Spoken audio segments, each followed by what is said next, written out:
इस कहानी का शीर्षक है दानवीर कर्ण। एक बार की बात है, श्री कृष्ण और अर्जुन कहीं जा रहे थे। रास्ते में अर्जुन ने श्री कृष्ण से पूछा, हे प्रभु, एक जिज्ञासा है मेरे मन में, यदि आज्ञा हो तो पूछें। श्री कृष्ण ने कहा, पूछो अर्जुन। तब अर्जुन ने कहा, मुझे आज तक ये बात समझ नहीं आई कि दान तो मैं भी बहुत करता हूँ, परंतु सभी लोग कर्ण को ही सबसे बड़ा दानी क्यों कहते हैं। ये प्रश्न सुनकर श्री कृष्ण जी मुस्कुराए और बोले, आज मैं तुम्हारी ये जिज्ञासा अवश्य शांत करूंगा।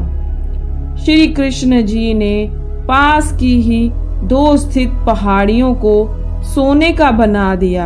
इसके पश्चात वे अर्जुन से बोले कि हे अर्जुन, इन दोनों सोने की पहाड़ियों को तुम आसपास के गांव वालों में बांट दो।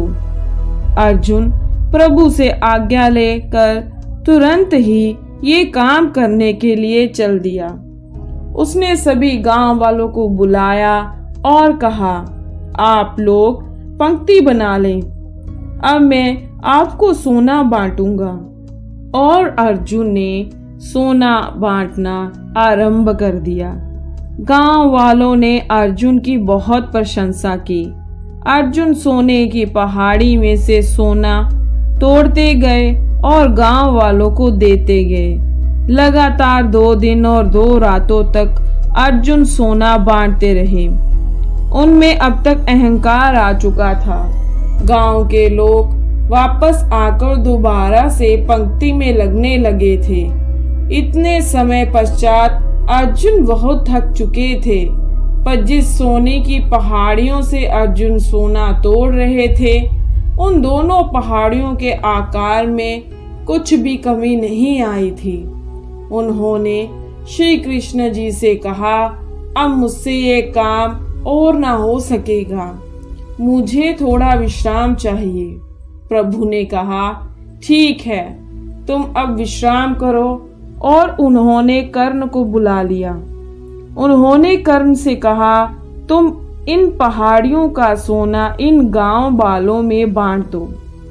कर्ण तुरंत सोना बांटने चल दिए।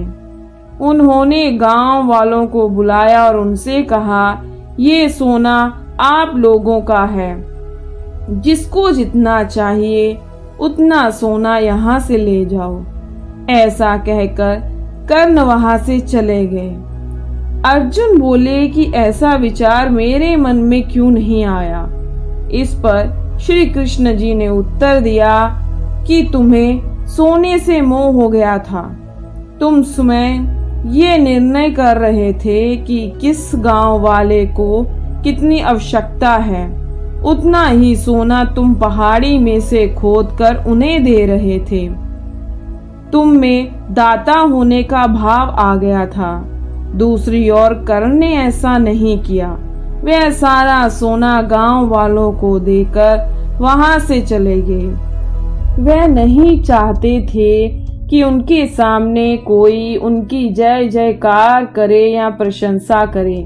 उनके पीठ पीछे भी लोग क्या कहते हैं, उससे कोई उनको अंतर नहीं पड़ता। अर्जुन को अपने प्रश्न का बहुत ही सुंदर जवाब मिला। दान या मदद के बदले धन्यवाद या प्रशंसा की अपेक्षा करना उसे मात्र एक सौदा, व्यापार बना देगा। यदि हम कोई सहायता या दान करते हैं, हमें उसके बदले किसी प्रतिफल की आशा नहीं रखनी चाहिए। एक दयालु हृदय दूसरों के बारे में पहले सोचता है। दूसरों की सहायता करते वक्त चाहे वो अजनबी ही क्यों ना हो, वह खुद को होने वाली असुविधा या त्याग के बारे में नहीं सोचता, क्योंकि दूसरों की सहायता करना अपने असली स्वभाव के प्रति सच्चा होना मात्र है।